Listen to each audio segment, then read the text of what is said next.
ഇപ്പോൾ തൃശൂർ മുണ്ടത്തിക്കോട് വെടിക്കെട്ട് അപകടത്തിൽ പരിക്കേറ്റവരിൽ 4 പേരുടെ നില അതീവ ഗുരുതരമായി തന്നെ തുടരുകയാണ്. വെടിക്കെട്ടുപുരയുടെ ലൈസൻസ് ഉടമയായ സതീഷ് ഇപ്പോഴും വെന്റിലേറ്ററിലാണ്. അപകടം നടന്ന പ്രദേശത്ത് ഇന്നും തെരച്ചിൽ നടക്കും. ഇന്ന് നടത്തിയ പരിശോധനയിലും കൂടുതൽ ശരീരഭാഗങ്ങൾ ലഭിച്ചു. പരിശോധന ഇനിയും തുടരുമെന്ന് തൃശൂർ കമ്മീഷണർ അറിയിച്ചു. കടേവർ ഡോഗ് വെച്ചിട്ട് ഇന്ന് വീണ്ടും നമ്മൾ ചെക്കിംഗ് തുടങ്ങിയിട്ടുണ്ട്.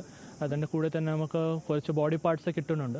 ആ ബോഡി പാർട്സ് എല്ലാം നമുക്ക് സാമ്പിളും അതിൻ്റെ ബോഡി പാർട്സ് എടുത്തിട്ട് DNA പരിശോധന വേണ്ടി അയക്കുന്നുണ്ട്. എവിടെയെങ്കിലും വേറെ എക്സ്പ്ലോസീവ്സും ബോഡി പാർട്ട് എന്തെങ്കിലും ഉണ്ട് അത് ചെക്ക് ചെയ്യാൻ വേണ്ടി ഒരു ടീം ഇന്ന് രൂപീകരിച്ചിട്ടുണ്ട്. ക്രൈംബ്രാഞ്ച് നിസാറും ACP ഒല്ലൂർ തോംസൺ 2 പേരായിട്ട് 2 ടീം ലീഡ് ചെയ്യുന്നുണ്ട്. അത് വെച്ചിട്ട് നമുക്ക് ഇന്നും മുഴുവൻ ഏരിയ ചെക്ക് ചെയ്യാൻ പോകുന്നുണ്ട്. ഇന്ന് വൈകുന്നേരത്തോട് എല്ലാ നമ്മുടെ ഇവിടുത്തെ ബേസിക് പരിശോധന കംപ്ലീറ്റ് ആവും. അതിൻ്റെ കൂടെ തന്നെ സാമ്പിളിംഗ് എടുക്കുന്ന കാര്യങ്ങൾ പിന്നെ എക്സ്പ്ലോസീവ്സ് ഉടനെ മൂവ് ചെയ്യുന്ന കാര്യങ്ങൾ ഇന്ന് ഉച്ചയ്ക്കത്തോടെ കംപ്ലീറ്റ് ആവുന്ന ഒരു സാധ്യത ഉണ്ട്. അബ്ദുൾ റഹീം ചേരുകയാണ് കൂടുതൽ വിവരങ്ങളുമായി. അബ്ദുൾ റഹീം, ഈ പറഞ്ഞതുപോലെ കഴിഞ്ഞ ദിവസമൊക്കെ പരിശോധന പൂർണ്ണമായി എന്ന് ആയിരുന്നു ആദ്യഘട്ടത്തിൽ പറഞ്ഞിരുന്നത്. പക്ഷേ പോലീസിന്റെ പരിശോധന തീർന്നിട്ടില്ല, ഇന്നും തുടരുന്നുണ്ട്. എന്തായാലും ഇന്ന് വൈകുന്നേരത്തോടെ ഏകദേശം ഒരു പ്രാഥമിക ഘട്ടം കഴിയുമെന്ന് തന്നെയാണ് കമ്മീഷണർ പറയുന്നത്.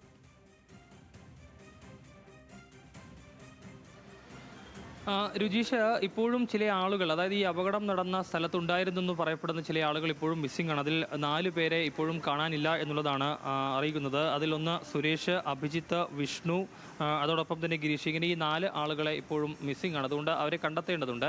ചില ബോഡി പാർട്സുകളാണ് കഴിഞ്ഞ കുറച്ച് ദിവസങ്ങളായി നടത്തിയ പരിശോധനയിൽ ലഭിച്ചിട്ടുള്ളത്. ആരുടേതാണ് എന്ന കാര്യത്തിൽ ഒരു വ്യക്തതയില്ല. ഇനി പറയുന്ന പോലെ കാണാതായ ആളുകളാണോ എന്നതിലൊക്കെ ഒരു വ്യക്തത വരുത്തേണ്ടതുണ്ട്. ഏതായാലും സംഭവം നടന്ന സ്ഥലത്ത് ഇനിയും പരിശോധന തുടരുമെന്നുള്ളതാണ് കമ്മീഷണർ വ്യക്തമാക്കുന്നത്. കാരണം ഇന്നലെ നടന്ന തെരച്ചിലിൽ ഏതാനും ചില ശരീരാവശിഷ്ടങ്ങൾ കൂടി അവിടെ നിന്ന് കണ്ടെടുത്തിരുന്നു.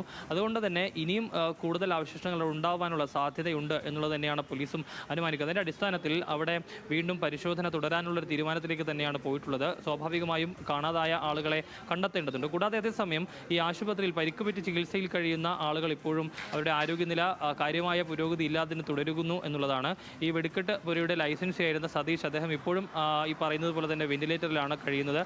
അദ്ദേഹത്തിൻ്റെ കൂടാതെ മറ്റു 3 പേർ കൂടി അതീവ ഗുരുതരാവസ്ഥയിലാണ് ഈ ആശുപത്രിയിൽ തുടരുന്നത്. അവരുടെ ആരോഗ്യനില സംബന്ധിച്ച് ഇതുവരെയും ഔദ്യോഗികമായ വിവരം ഇപ്പോഴും ആശുപത്രി അധികൃതരിൽ നിന്ന് പുറത്തു വന്നിട്ടില്ല. അത് വരും മണിക്കൂറുകളിൽ അവരുടെ ആരോഗ്യനില സംബന്ധിച്ചുള്ള വിശദാംശങ്ങൾ പുറത്തു വരുമെന്ന് നമ്മൾ പ്രതീക്ഷിക്കുകയും ചെയ്യുന്നു. ഏതായാലും ഒട്ടും ആശാവഹമായ കാര്യമല്ല ആശുപത്രികളിൽ നിന്ന് നമുക്ക് ലഭ്യമാകുന്നത് എന്നുള്ളത് തന്നെയാണ് ഏറ്റവും പ്രധാനപ്പെട്ട കാര്യം. ഏതായാലും അവരുടെ ആരോഗ്യനില സംബന്ധിച്ചുള്ള കാര്യങ്ങളൊക്കെ ഗുരുതരമായി തന്നെ തുടരുന്ന ഒരു സാഹചര്യവുമുണ്ട്. കൂടാതെ ഈ ആശുപത്രിയിൽ മോർച്ചറിയിൽ സൂക്ഷിച്ചിരിക്കുന്ന മൃതദേഹാവശിഷ്ടങ്ങൾ അത് ആരുടെയൊക്കെയാണ് എന്നത് കണ്ടെത്തേണ്ടതുണ്ട്. ഏതായാലും അത് സംബന്ധിച്ചുള്ള DNA പരിശോധന നടത്താൻ ആവശ്യമായ സാമ്പിളുകൾ ശേഖരിക്കുന്ന നടപടിയും തുടരുന്നു. തിരുവനന്തപുരത്ത് നിന്ന് വന്ന രാജീവ് ഗാന്ധി ബയോടെക്നോളജിയിൽ നിന്നുള്ള സംഘം ഇപ്പോഴും തൃശ്ശൂരിൽ തന്നെ തുടരുകയുമാണ്. കൂടാതെ നേരത്തെ ആരോഗ്യവകുപ്പ് മന്ത്രി വീണ ജോർജ് മാധ്യമങ്ങളെ കണ്ടപ്പോൾ വ്യക്തമാക്കിയിരുന്ന ഒരു കാര്യം, അതായത് ഈ ആശുപത്രിയിൽ കഴിയുന്ന, അതായത് അതീവ ഗുരുതരാവസ്ഥയിൽ കഴിയുന്ന രോഗികൾക്കും ICUവിൽ കഴിയുന്ന ഏകദേശം 5 മറ്റ് രോഗികൾക്കും കൃത്യമായി തന്നെ ഒരാൾക്ക് 3 ഡോക്ടർമാർ എന്ന നിലയ്ക്ക്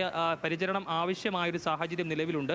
അതുകൊണ്ട് തന്നെ മറ്റ് ജില്ലകളിൽ നിന്നുള്ള ആരോഗ്യ പ്രവർത്തകരും നിലവിൽ ആശുപത്രിയിൽ തന്നെ തുടരും എന്നുള്ളതാണ് അറിയിച്ചിട്ടുള്ളത്. അതിൻ്റെ അടിസ്ഥാനത്തിൽ ഈ പറയുന്നത് പോലെ പരമാവധി ഈ ആളുകളെ അപകടത്തിൽ പരിക്കുപറ്റി ചികിത്സയിൽ കഴിയുന്ന ആളുകൾക്ക് പരമാവധി ചികിത്സ ഉറപ്പാക്കുക, അവരെ ജീവിതത്തിലേക്ക് മടക്കിക്കൊണ്ടുവരാൻ കഴിയുമെങ്കിൽ അതിനാവശ്യമായ എല്ലാ നടപടികളും ചെയ്യുക എന്നുള്ളത് തന്നെയാണ് ആശുപത്രി അധികൃതരുടെ ഭാഗത്ത് നിന്നുണ്ടാകുന്ന നീക്കം. ഏതായാലും ഇനിയും ഈ പറയുന്നത് പോലെ തന്നെ ആശങ്കപ്പെടുത്തുന്ന ഒരു കാര്യം, നിലവിൽ 4 പേരുടെ നില അതീവ ഗുരുതരാവസ്ഥയുമായി തന്നെ തുടരുന്നു എന്നുള്ളത് തന്നെയാണ്. ഏതായാലും ആശുപത്രിയിൽ നിന്നും ലഭ്യമാകുന്ന വിവരം ഒട്ടും ആശാവഹമല്ല.